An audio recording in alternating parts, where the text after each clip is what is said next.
Good morning, dear student. Today we will study again third lesson, 1, 2, third part. Then, have you remember the story? Due to the time limitation, we will directly go to our passage.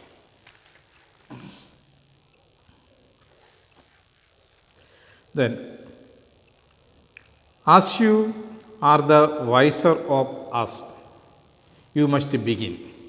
The merchant began his story. The first chance to say the story to merchant. So the merchant started the story. The condition is that if any person will ask a question about the story, and he will pay 100 rupees. That was a condition. Okay. Then merchant started the story.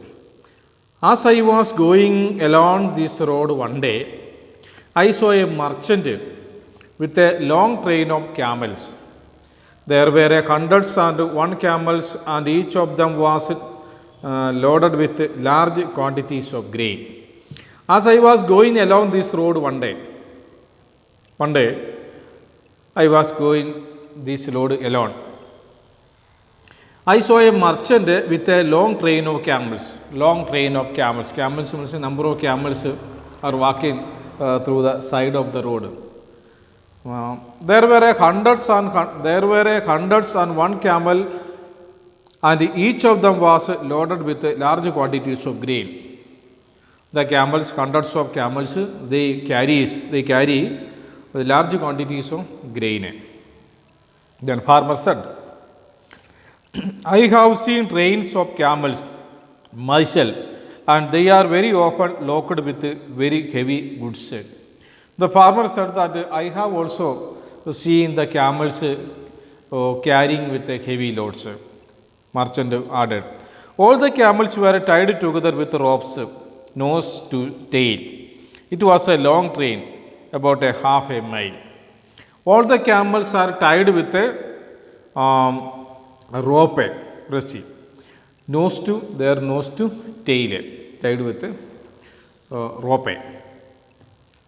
It was a long train. Number of camels, hundreds of camels around the half mile. Good. It must have been a fine sight. And then the farmer asked, okay, it is a very good sight. Merchant continued.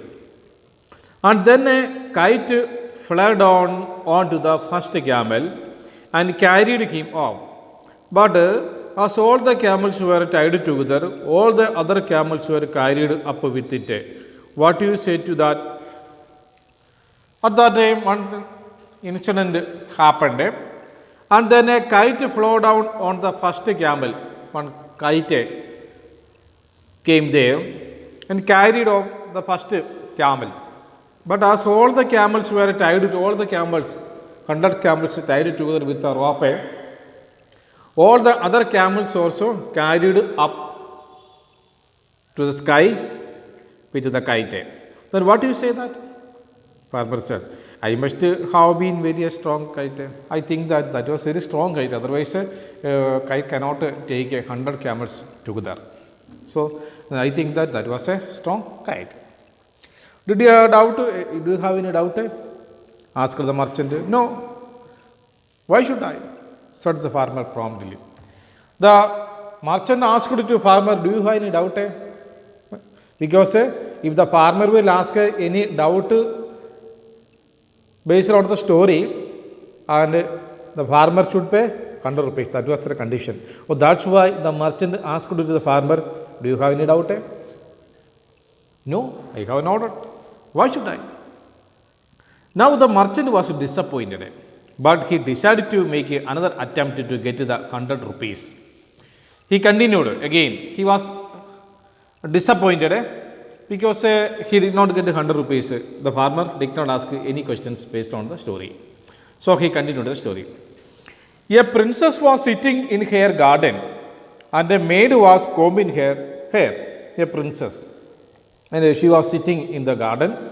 One maid, one helper, M.A. idiom, one helper, he is combing her hair. The princess happened to look up at the sky. Just then, the kite I spoke about was flying in the sky right above her head. The first camel gave the bird kite such a kick and it let go him, and a train of camels fell right into the princess's left eye. The simple meaning is that one princess is sitting in the garden, one helper or maid is combing her hair. At that time, the flying camels they fell into the left eye of the princess. Poor girl. There were hundreds and one animals, and they must have given her a lot of pain. And then the farmer replied that it's a poor girl because it gave her a lot of pain. There were hundreds and one camels, and they must have given her a lot of pain. And then the merchant did not know what to say. And then what is the next? But he did not ask any doubt. And then next, the merchant did not know what to say, but he made a last attempt. Then the princess started crying with pain. The merchant go to the third stage of the story. Then the princess started crying with pain. Her maid stopped combing her hair. She carefully lifted the princess's eyelid and removed all the camels one after another from her eye and put them into her pocket. Total 100 camels. It is an imaginary story. The princess was crying with pain. At that time, the maid, she stopped the combing the hair. She lifted the eyelid. She lifted the eyelid, this part, eyelid, and take one camel from the eyes of the princess and put in her pocket. Then the princess started crying with pain. Her maid stopped combing her hair. She carefully lifted the princess's eyelid and removed all the camels one after another from her eye and put them into her pocket. That was a good maid, said the farmer. And then the merchant would not think of anything more. So he said, "This is all, and is the end of my story. Now it is your turn." The merchant would not think of anything more.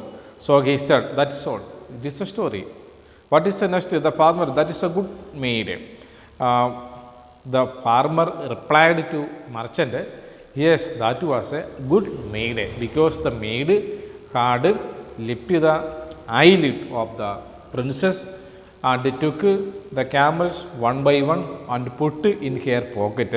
Oh, that's why the maid was very good maid." But he did not ask any question. The farmer did not ask any question, because if he asked any question, he should pay 100 rupees to the merchant. That was their condition.